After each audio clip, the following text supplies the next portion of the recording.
State से आए उन बच्चों को पैलेट्स का यूज करके उनको मार रहे हैं और हॉस्पिटल में गिरे हैं।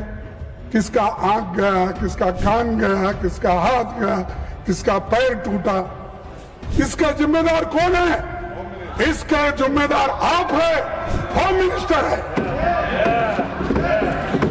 क्योंकि यहां पर दिल्ली में ही इतनी गड़बड़ हो रही है और आप होम मिनिस्टर हो, लॉ एंड ऑर्डर देखते हो, इतना होने के बावजूद भी, गड़बड़ी होने के बाद आपका मुंह भी नहीं खुल रहा।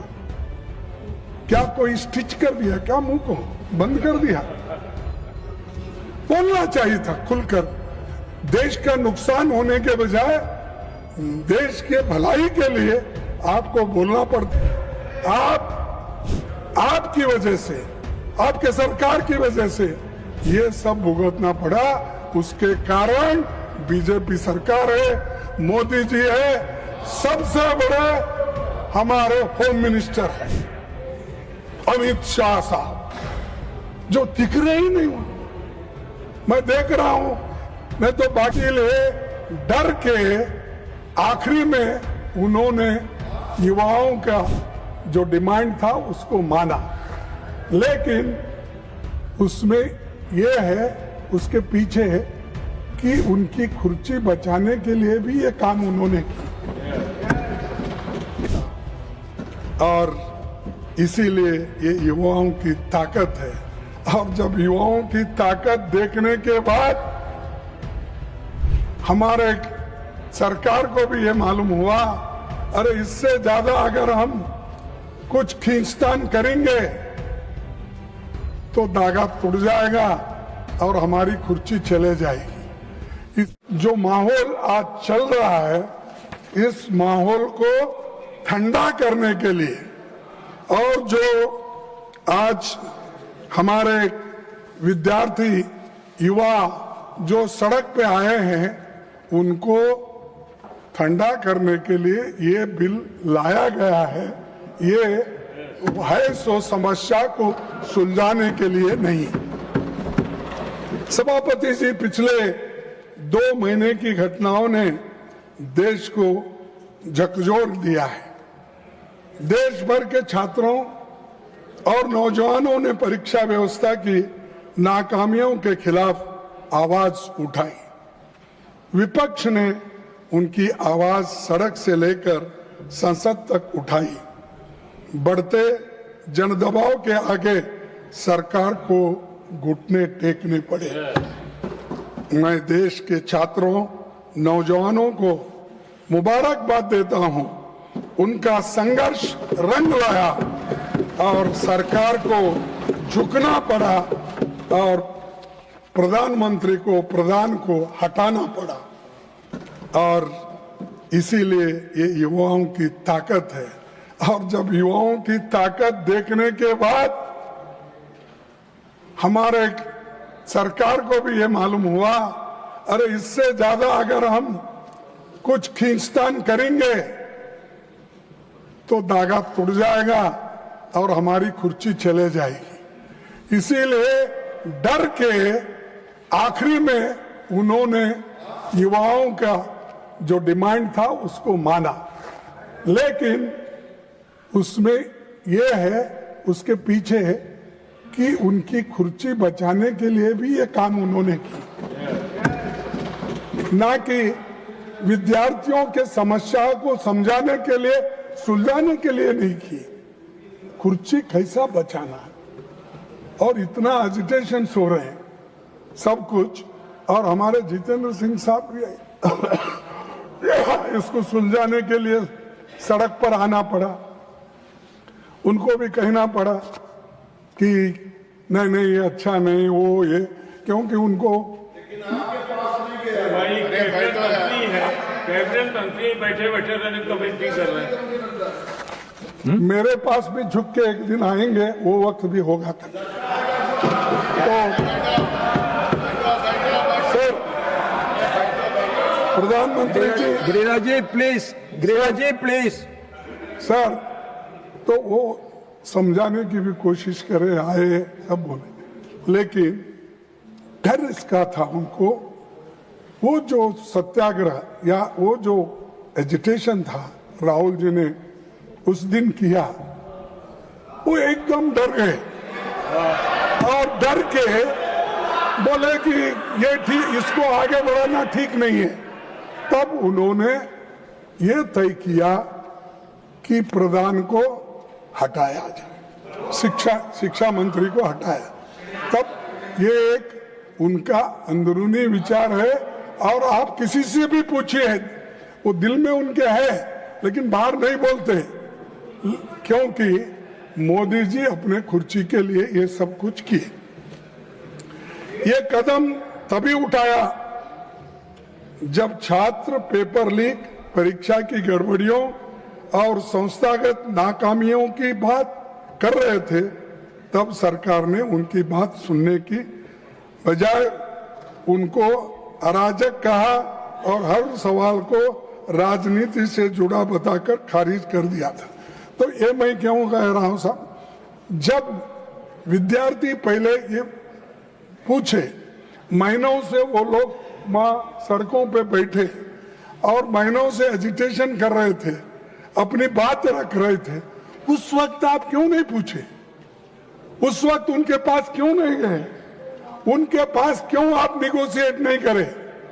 बाद में बुला के नड्डा साहब अपने चेंबर में बुला के समझाने के बजाय जिस दिन वो वहां बैठे थे उसके 2 दिन बाद या 3 दिन बाद अगर आप जाते तो ये समस्या नहीं होती, इतने लोग लाठी नहीं खाते थे, इतने लोग बर्बाद नहीं होते थे, इतने लोग बारिश में नहीं रहते थे। तो ये आपकी वजह से, आपके सरकार की वजह से ये सब भुगतना पड़ा। उसके कारण बीजेपी सरकार है, मोदी जी है, सबसे बड़े हमारे होम मिनिस्टर है अमित शाह साहब, जो दिख रहे ही नहीं। मैं देख रहा हूं, नहीं तो बाकी के छोटे छोटे इश्यू में आके बार बार अपनी बात रखते हैं, हर तरफ घूमते हैं। तो किस तरफ क्यों नहीं घूम रहे मुझे मालूम नहीं। डरे हुए, हाँ, डरे हुए। तो ये प्रधानमंत्री भी मुंह नहीं खोल रहे और हमारे होम मिनिस्टर भी नहीं हो रहे, क्योंकि यहां पर दिल्ली में ही इतनी गड़बड़ हो रही है और आप होम मिनिस्टर हो, लॉ एंड ऑर्डर देखते हो, इतना होने के बावजूद भी, गड़बड़ी होने के बाद आपका मुंह भी नहीं खुल रहा।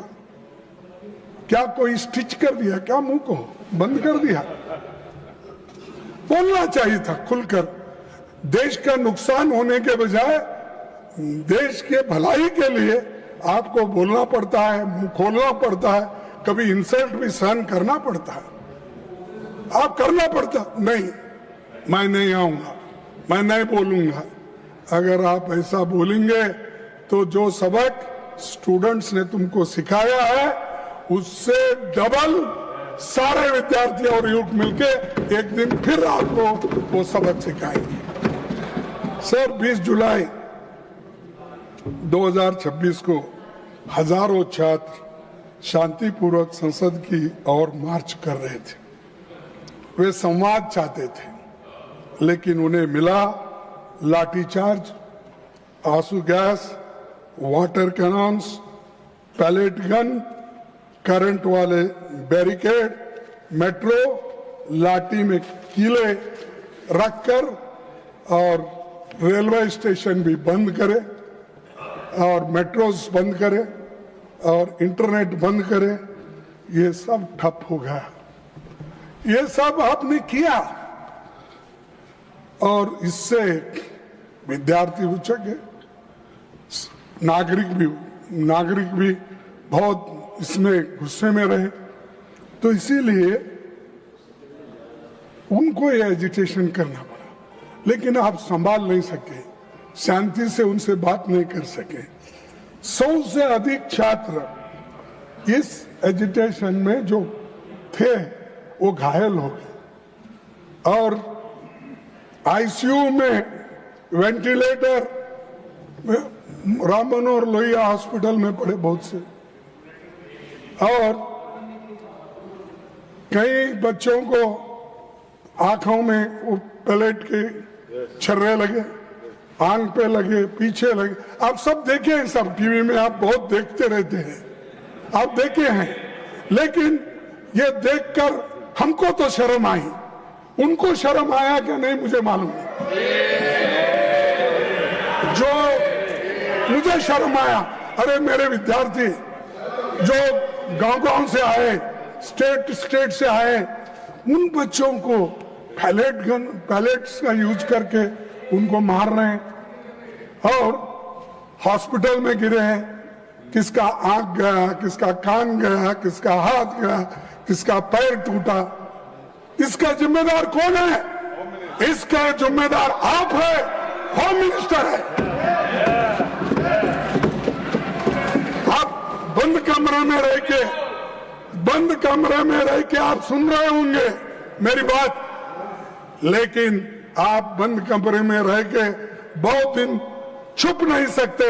एक दिन हम बाहर खींच के लाएंगे और जनता के सामने हम दिखाएंगे इनके दिलों में क्या है।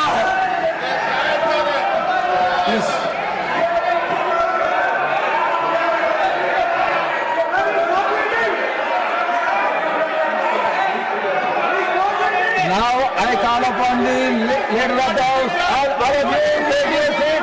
All of you take your seat. All of you take your seat. Now I call upon the leader of the house. सभापति जी, एक मिनट, सभापति जी, एक minute. When he speaks, no. सभापति जी, I call. When he is speaking, if he wants, I will call him. When the leader of the house is speaking, if the leader of the opposition wants to intervene, I will call the leader of the opposition. सभापति जी, yes, सभापति जी, leader of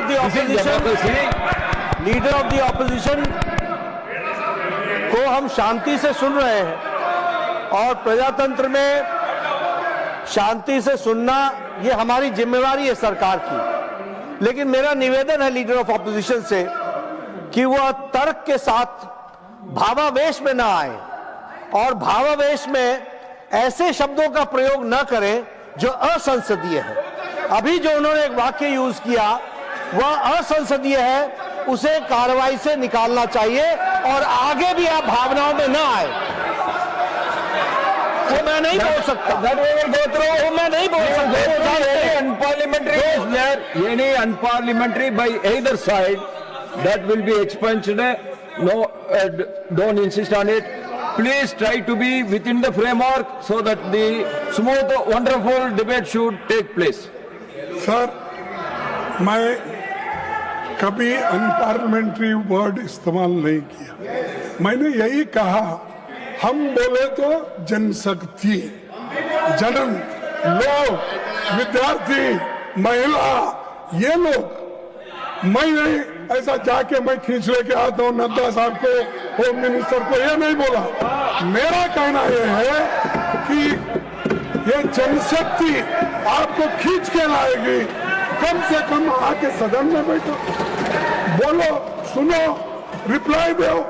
अब हमेशा हर चीज का हमारे पास हमदर्द बोल के कोई औषध था, तेज नहीं, जिंदा तिलिस्मात। हर बीमारी को जिंदा तिलिस्मात, फीवर आने दो जिंदा तिलिस्मात, और कोई को बुखार आ गया वो जिंदा तिलिस्मात, अच्छा खांसी आ गई जिंदा तिलिस्मात, उसका नाम ही जिंदा तिलिस्मात। हर कौन सी बीमारी आने दो, लोग हैदराबाद में वो जिंदा तिलिस्मात ही देते थे साहब। तो वैसा इनके पास कोई नहीं। हमेशा जो अपने पोर्टफोलियो के विषय रहते हैं, ठीक है, एक आधा बार हमारे स्टेट मिनिस्टर्स उनके तरफ से बोलेंगे, कोई बहुत ही अर्जेंट काम है, ठीक है, वो बोलेंगे। लेकिन हमेशा सारी बात नड्डा साहब को लगा देते हैं। वो नड्डा साहब हर चीज का वो निभाते हैं। और उसके बाद अब जितेंद्र सिंह आए, हर चीज को उनको आगे करते हैं। और ये सब क्या है, ये सब जिंदा तिल इस्मात का काम कर रहे हैं। छोड़ो सर, 20 जुलाई की घटना के तुरंत बाद सरकार को देश के सामने पूरी सच्चाई रखनी चाहिए थी, लेकिन हैरानी है कि इतनी बड़ी घटना के बाद भी आज तक मैंने कहा पीएम या एचएम अपनी बात नहीं रखे, इसके बारे में रिग्रेट भी नहीं करे। रात के 12 बजे, रात के 10 बजे इंस्टाग्राम उसमें ऐसा लेके बात कर रहे हैं, और क्योंकि उनको नींद नहीं आ रही थी, बहुत परेशान थे। अरे आपको तो मन की बात बोलने की आदत है, आपको तो हर बात में इंटरफियर करने की आदत है, आपको तो पिछले सरकार को 100 बार गालियां देने की आदत है। कम से कम बच्चों को एड्रेस करने के लिए आपको समय नहीं मिला, रात के 12 बजे मिला।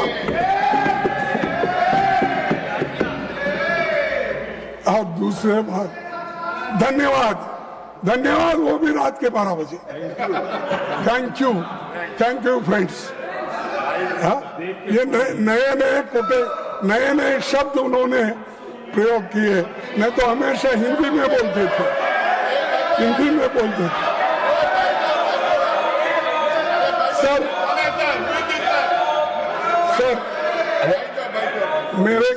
सर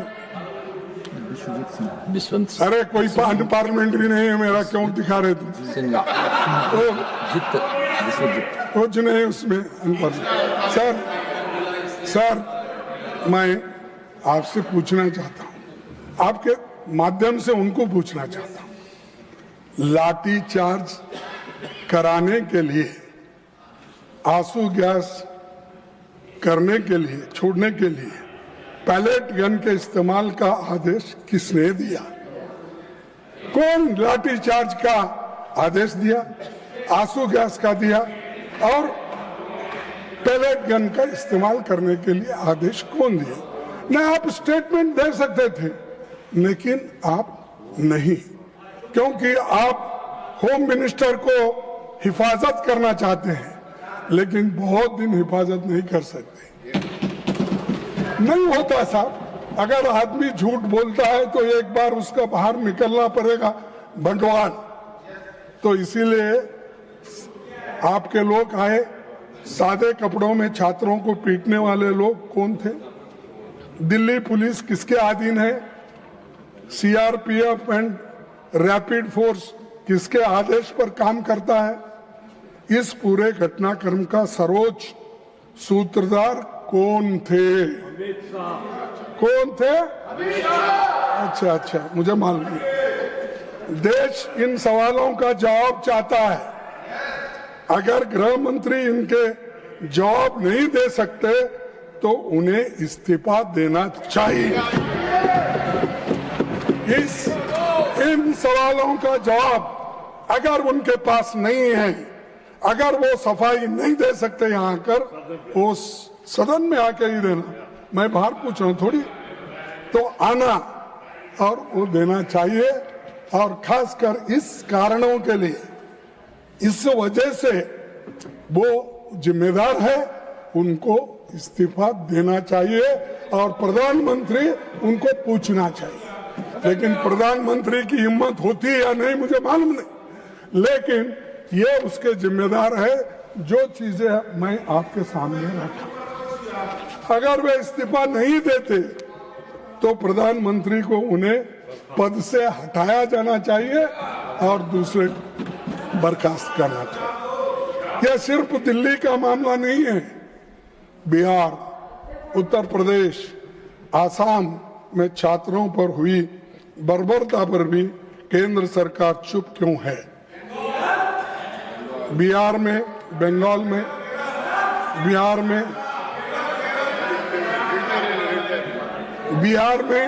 AK-47 का इस्तेमाल जिस पर हुआ तो आतंकवादी नहीं, छात्र था। छात्रों पर दमन हुआ, उनको जेल भेजा गया, एफआईआर हुआ, पर किसी की जवाबदेही तय नहीं हुई।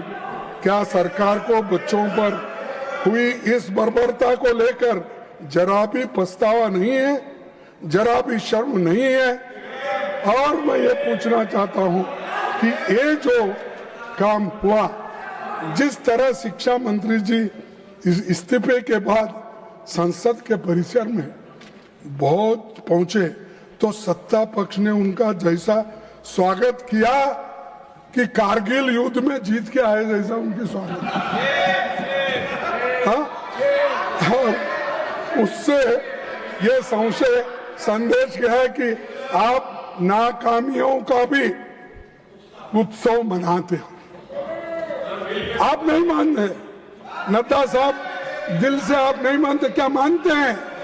इस सदन के मुख्य तौर पर जो मंत्री राजीनामा दिया, जिसके खिलाफ ये सब चार्जेस थे, क्या वो ऐसा अपना क्या बोलते हो, हाँ, वो सब मुकुट पहन के शाल डाल लेके हंसते हुए, अरे तुम तो नाराजगी व्यक्त करना क्योंकि मैंने ऐसी गलती की, बच्चों को मारने पीटने लगाया, तो इसलिए ये ऐसी हालत मेरी हो गई।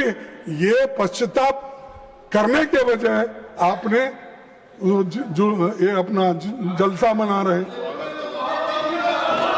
और दूसरी बात, सबसे बड़ा सवाल आज भी वही है, जब जंतर मंतर पर 1 महीने से ज्यादा समय तक शांतिपूर्ण आंदोलन चल रहा था, तब सरकार ने संवाद का रास्ता क्यों नहीं चुना?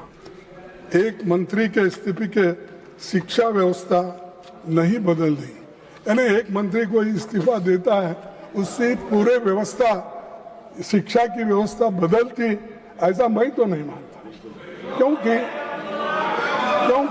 वो एक कारण, लेकिन इसको अगर आपकी सिस्टम वही रहेगी, आपका प्रयास वही रहेगा, तो निश्चित रूप से आप इसको सुधार नहीं सकेंगे। अब मंत्री तो गए, वो बात और है, लेकिन इसको सुधारने की कोशिश आप अभी भी नहीं कर रहे।